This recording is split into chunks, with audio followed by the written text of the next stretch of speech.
అతని కలం వజ్రాయుధం, అతని అక్షరం అగ్నిగుండం, అతను ప్రజా ఉద్యమ సారథి, అతని నినాదం ఉద్యమ ప్రవాహం. అతడు దాశరథి కృష్ణమాచార్య.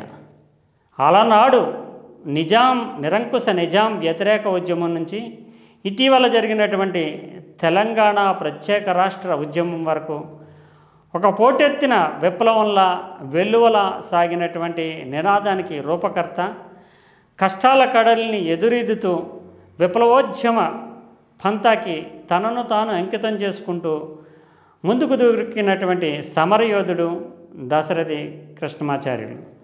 ఇతను మామూలుగా సాధారణంగా కవిత్వం రాసేవాళ్ళు చాలామంది విలాసవంతమైనటువంటి జీవితాన్ని గడుపుతూ రకరకాలైనటువంటి కోణాల్లో అధ్యయనం చేస్తూ కవిత్వాన్ని రాస్తూ ఉంటారు. కానీ అనుభవించి రాసినటువంటి కవిత్వానికి ఉండేటటువంటి బలం వేరేగా ఉంటుంది. అందుకనే అతని బలమే ప్రజాగళమైనటువంటి తీరు మనకి దాశరథి కృష్ణమాచార్య కవిత్వంలో కనిపిస్తూ ఉంటుంది.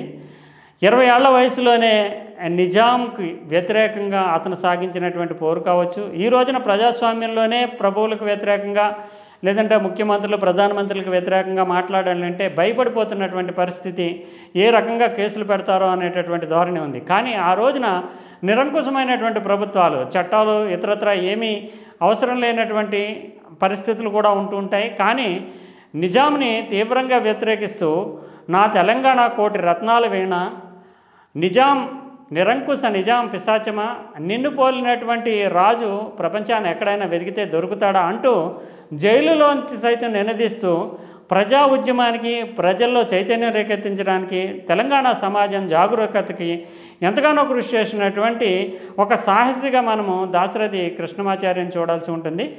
ఇతను ప్రజల్లో కలిగిస్తున్నటువంటి విప్లవ భావాలు, నిజాం నుంచి రాష్ట్రం దేశం విముక్తం కావాలంటూ, భారతదేశంలో విలీనం కావాలంటూ నినదిస్తూ ఈయన సాగిస్తున్నటువంటి ఉద్యమము, కవిత పంత ప్రజల్ని విప్లవ భావాల వైపు మళ్లిస్తుందంటూ నిజాంలు కేసులు పెట్టి నిజామాబాద్ జైల్లో పెట్టినప్పుడు తనలో ఉండేటటువంటి ఆవేశం, అంటే ఇతను సృష్టించినటువంటి కవిత్వము ఏదో ఉబ్బిసిపోక లేదంటే తిన్న తర్వాత అరగక కాదు, ఈయన కేవలం కటిక నేల మీద పడుకుంటూ, ఒకవైపు కటిక నేల మీద పడుకుంటూ మరోవైపు చూస్తే కనుక సున్నము తర్వాత సిమెంటు కలిపినటువంటి రొట్టెలు తింటూ ఏ క్షణాన ప్రాణాలు తీస్తారో తెలియక, ఏ క్షణాన ఎటు నుంచి దాడి జరుగుతుందో తెలియక, ఎప్పుడు ఎక్కడి నుంచి ఎక్కడికి తరలిస్తారో తెలియక, ఎప్పుడు బాధిస్తారో తెలియక, ఎప్పుడు బంధిస్తారో తెలియక, మనసుకి దేహానికి సైతం స్వేచ్ఛ లేని బందీకానాలో ఉంటూ కనీసం రాసుకోవడానికి కూడా ఏమీ లేనటువంటి స్థితిలో అతను పళ్ళు తోముకోవడానికి ఇచ్చినటువంటి బొగ్గుని తన కలంగా, సాయుధంగా, ఆయుధంగా వాడుకుంటూ జైలు గోడలపైనే ఓ నిజాం పిశాచమా నా తెలంగాణ కోటి రతనాల వీణ అంటూ నినదించడం అనేది ఒక గొప్ప, నిజానికి అతను చావుకి బ్రతుకికి మధ్య సంఘర్షణలో సృష్టించినటువంటి కవిత్వము. అందుకే నేటికి సైతం ఆ కవిత్వం నిలవడానికి, బలపడడానికి, ఏ ఉద్యమం జరిగినా దానికి ఒక నినాదమై ప్రవహించడానికి ప్రధాన కారణం ఆ కవిత్వంలో ఉండేటటువంటి బలంగా, జీవంగా మనం చెప్పాల్సి ఉంటుంది. ముఖ్యంగా ఈయన చేసినటువంటి కవిత్వంలో, సృష్టించినటువంటి కవిత్వంలో అనేక కోణాలు నేటికే కాదు ఏనాటికైనా వర్తించేటటువంటి కోణాలుగా మనం చెప్పాల్సి ఉంటుంది. అనాదిగా సాగుతోంది అనంత సంగ్రామం, అనాథుడికి, ఆగర్భ శ్రీమంతుడికి, ఆగర్భ శ్రీనాథుడికి మధ్య. అంటే ఎప్పుడూ నుంచో జరుగుతూనే ఉంది. అంటే ఏమీ లేనటువంటి అనాథుడికి, పుట్టుకతోటే లక్షాధికారి కోటీశ్వరుడు అనేటువంటి శ్రీమంతుడికి మధ్య ఈ సమరం అనేది నిరంతరం జరుగుతూనే ఉంది. అనాదిగా జరుగుతోంది అనంత సంగ్రామం. అనాథుడికి, ఆగర్భ శ్రీమంతుడికి మధ్య. సేద్యం చేసే రైతుకి భూమి లేదు, పుట్ట లేదు, కానీ రైతు రక్తం తాగే జమీందారులకు మాత్రం ఎస్టేట్లు అంటూ తన పంతాన్ని చాటి చెప్పాడు. అంతేకాకుండా అదే మాట పదే పదే అనేస్తాను, కథం తొక్కి పదం పాడి అదే మాట పదే పదే అనేస్తాను. ఇంకా కీలకంగా ఏం చెప్తాడంటే, బడాచోరు, దగాకోరు, రజాకారు పోషకుడా. బడాచోరు, దగాకోరు, రజాకారు పోషకుడా. ఊళ్ళకు ఊళ్ళు అగ్గిపెట్టి ఇళ్ళన్నీ కొల్లగొట్టి తల్లి పిల్లల కడుపు కొట్టి నిర్బంధకుడైనటువంటి నీకు తెగిపోవోయ్ తెగిపోవోయ్, దిగిపోవోయ్ తెగిపోవోయ్. అదే మాట పదే పదే అనేస్తాను కథం తొక్కి పదం పాడి. అదే మాట పదే పదే అనేస్తాను దగకోరు బడాచోరు రజాకారు పోషకుడా. తెగిపోవోయ్ తెగిపోవోయ్, ఊళ్ళకు ఊళ్ళు అగ్గిపెట్టి ఇళ్ళన్నీ కొల్లగొట్టి తల్లి పిల్లల కడుపు కొట్టి నువ్వు దిగిపోవోయ్ తెగిపోవోయ్ అంటూ నిజాంకి వ్యతిరేకంగా ఆనాడు సృష్టించినటువంటి విప్లవం, ఈయన ఆ పదాలతోటే ఆయుధాలుగా చేసినటువంటి విప్లవము ఈ రోజుకు సైతము విన్నప్పుడు గుండెల్లో ఒక అగ్నిజ్వాలగా ఉండడం అనేది దాశరథి కృష్ణమాచార్య సృష్టించినటువంటి సాహితీ ప్రపంచం.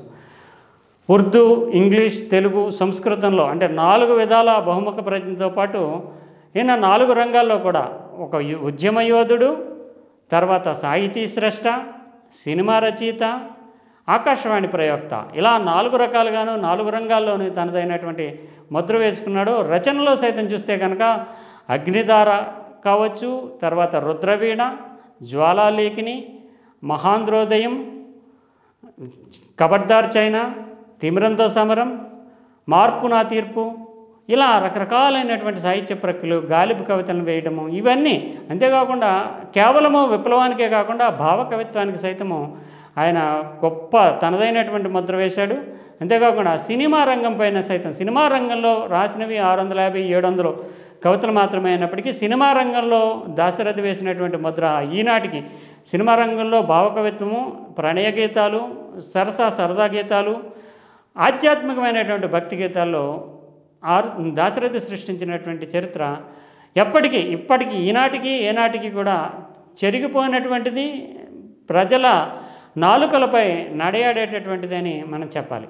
శత జయంతి వేడుకలో అడుగుపెడుతున్నటువంటి దాశరథి కృష్ణమాచార్య వివిధ రంగాల్లో అంటే విప్లవోద్యమంలో, పోరాటం పందాలో, ప్రత్యేకించి సాహిత్య రంగంలో, రేడియో రంగంలో, ఇతరత్ర సాహిత్య రంగంలో, రేడియో రంగంలో ఇలాగా అనేక రకాలైనటువంటి చరిత్ర సృష్టించిన వ్యక్తి. అంతేకాకుండా సినిమా రంగంలో సామాన్య ప్రేక్షకులకు సైతము చేరువ కావడానికి, వాళ్ళలో సైతము ఒక భావావేశాన్ని రేకెత్తించడానికి విప్లవాత్మకమైనటువంటి భావాలు, ఆలోచనాత్మకమైనటువంటి ధోరణులు, ప్రణయ భావనలు, ఇవి అనేక రకాలైనటువంటి కోణాల్లో రాసినటువంటి సాహిత్యం. నిజానికి సినిమా పాట యొక్క స్థాయిని పెంచు ఆయన సృష్టించినటువంటి సాహిత్యము ఎప్పటికీ శాశ్వతమైనటువంటి చిరాయుస్సు పొందేటటువంటి అంశంగా మనం చూడాల్సి ఉంటుంది. ఆయన రాసిన పాటల్లో ఒక్క పాటను తీసుకుంటే కనుక దాని మీద విశ్లేషణే ఒక గ్రంథమంతా అవుతుంది. నిజానికి సైన్స్ని, చరిత్రని, తర్వాత ఒక ఆశాభావాన్ని, భవిష్యత్తు పట్ల ఒక దృక్పథాన్ని కలిగించేటటువంటి సామాజికమైనటువంటి కోణాన్ని కలిపి ఒక్క పాటలో పొందుపరచడం అనేది దాశరథికే చెల్లిందని చెప్పాల్సి ఉంటుంది. ఆ చల్లని సముద్ర గర్భం దాచిన బాణాలమెంతో, ఆ నల్లని ఆకాశంలో కానరాని భాస్కరులెందరో. అంటే ఆ చల్లగా ఉండేటటువంటి సముద్ర గర్భంలో ఉండేటటువంటి అగ్నిపర్వతాలు కనిపించవు, కానీ దాంట్లో ఎంత లావాజలం పొంగుతూ ఉంటుంది అనేటటువంటిది. తర్వాత ఆకాశంలో సూర్యుడు ఒక్కడే మనకు తెలుసు, కానీ ఆ నల్లని ఆకాశంలో సూర్యుడు కోట్ల నక్షత్రాల్లో ఒకటి మాత్రమే, ఆ కనిపించిన నక్షత్రాలు చాలా ఉంటాయి. అది అలాగే మన చరిత్రలో సైతము కనిపించినటువంటి వ్యక్తులు చాలామంది ఉంటారు. ఆ భాస్కరులను ఎవరు గుర్తించరు, మనకు తెలిసిన వాళ్ళనే గుర్తింతాం. ఇది ఆయన చెప్పినటువంటి ఒక సైంటిఫిక్ వెర్షన్గానే మనం చూడాల్సి ఉంటుంది. అంతేకాకుండా ఇంకో రకంగా చెప్తే కనుక ఈ భూగోళం పుట్టుక కోసం రాలిన సురగోళాలు ఎన్నో, బిగ్ బ్యాంగ్ థియరీ, భూగోళం పుట్టుక కోసం రాలిన సురగోళాలు ఎన్నో, ఈ మానవ రూపం కోసం జరిగిన పరిణామాలు ఎన్నో. అంటే భూగోళం పుట్టుక కోసం రాలిన సురగోళాలు ఎన్నో, అంటే బిగ్ బ్యాంగ్ థియరీలో ఎన్నో జరిగిన తర్వాత విశ్వం ఆవిర్భవించడానికి భూమి దాని నుంచి వెలువడి ఒక ఆకారం సంతరించుకోవడానికి జరిగినటువంటి సురగోళాలు ఎన్నో కూలిపోతేనే, ఎంతో బిగ్ బ్యాంగ్ థియరీ జరిగితేనే, ఒక విధ్వంసం విస్ఫోటం జరిగిన తర్వాతే భూమి అనేది అవతరించింది. అంతేకాకుండా ఈ మానవ రూపం కోసం జరిగిన పరిణామాలు ఎన్నో. డార్విన్ సిద్ధాంతం అంటే ఎవల్యూషన్ ఎలా జరిగింది, మన కోతి నుంచి మనిషి వచ్చాడని చెప్తూ ఉంటాము. అలాగే ఎవల్యూషన్, ఆంథ్రోపాలజీ, ఈ ఒక పాటలో, ఒక భావాత్మకమైనటువంటి పాటలో ఆంథ్రోపాలజీని ఇరికించడం అనేది తర్వాత ఈ పదాల్లోనే వస్తే కనుక హిస్టరీ. ఒక రాజును గెలిపించుటకై ఒరిగిన నరకంటాలు ఎన్నో. అంటే రాజు మాత్రమే గెలుస్తాడు, కానీ ఆ సైన్యంలో ఎంతో కొన్ని లక్షల మంది చెప్తారు. దీంట్లో ఒక మానవీయమైనటువంటి కోణాన్ని ఇరికించడం అనేది ఆ కవి యొక్క గొప్పతనంగా, హిస్టరీగా మనం చూడాల్సి ఉంటుంది.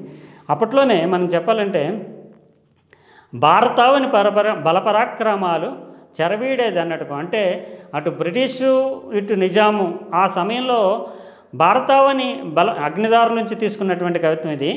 భారతావని బలపరాక్రమాలు అంటే అప్పట్లో ఉన్నటువంటి యూత్, భారతదేశంలో ఉండేటటువంటి మానవ వనరుల యొక్క బలపరాక్రమాలని చెరవీడేది అన్నట్టుకో. అంటే అంటే వీళ్ళు అటు బ్రిటిష్ పాలకులు కానీ నిజాం కానీ వీళ్ళ నుంచి ఎప్పటికి బయటపడుతుంది అనేటటువంటి ఒక ఆశాభావాన్ని వ్యక్తం చేస్తూ చరిత్ర, సంస్కృతి, తర్వాత సైన్స్, విజ్ఞానము, సామాజిక దృక్కోణం ఇవన్నీ కలిపినటువంటి సాహిత్యాన్ని సినిమా పాటల్లో పొందుపరిచి చాలా చాలా గొప్ప సేవ చేయడమే కాకుండా ఆ సినిమా పాటలకి శాశ్వతత్వాన్ని సైతం సమకూర్చి పెట్టారని మనం చెప్పాల్సి ఉంటుంది. అంతేకాకుండా కేవలము విప్లవాత్మకమైన భావాలే కాకుండా పాటల్లో ఒక గడుసుదనము, తర్వాత ప్రణయ భావాలు, భావుకత ఇవన్నీ సైతం కనిపిస్తూ ఉంటాయి.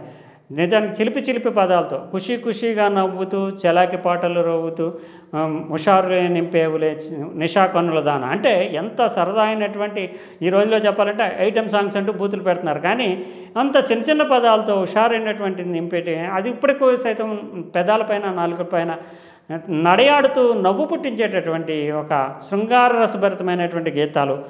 తర్వాత చెంత డెప్త్ ఉంది. గోదావరి గట్టు ఉంది, గట్టు మీద పెట్టుంది, పెట్టగడుపున చెట్టు ఉంది. ఇలా రకరకాలైనటువంటి ప్రాస ప్రక్రియలను వాడుకుంటూ డెప్త్ పెంచడము. తర్వాత మనం చూస్తే కనుక ముఖ్యంగా ప్రణయభావానికి సంబంధించినటువంటి ప్రియురాలతో చిన్న సరదాగా సంభాషణలు. ఓ బంగారు చిలుక, బంగారు రంగుల చిలుక పలుకువ, ఇలాంటి పాటలు కావచ్చు. తర్వాత డెప్త్ అంటే ప్రేమము, ప్రణయావేశంలో డీప్ డెప్త్కి తీసుకెళ్ళేటటువంటి ఏ దివిలో విరిసిన పారిజాతము, ఏ కవిలో మెరిసిన ప్రేమ గీతము, నా మదినే, ఇలా అంటే మెరుపుని తాకి, అంటే మబ్బుని తాకిన మెరుపులాగా ప్రేయసి రావాలి, నా మదిని కదిలించాలి అనేటటువంటి ఆ భావం, ఇంత బలమైనటువంటి భావాలు. తర్వాత ఇంకా కుటుంబ సంబంధమైనటువంటి బాబు వినరా అన్నా తమ్ముల కథ ఒకటి. తర్వాత గోరంక గూటికే చేరావే చిలక, తనివి తీరలేదు, అంటే మళ్ళీ ఇది ప్రణయగీతం, తనివి తీరలేదు మనసు మారలేదు, ఇటువంటివన్నీ. తర్వాత ప్రత్యేకించి ఇప్పటికీ కూడా ఆలయాల్లోని ఇతరత్ర అనేక సందర్భాల్లోని ఆలాపించేటటువంటి, రికార్డులుగా వినిపించేటటువంటి బలమైనటువంటి గీతాలు, ఆధ్యాత్మికతతో కూడినటువంటి భక్తి భావాన్ని పెంపొందించేసేటటువంటి గీతాలుకి దాశరథి చేసినటువంటి సేవ ఎప్పటికీ మర్చిపోలేంది.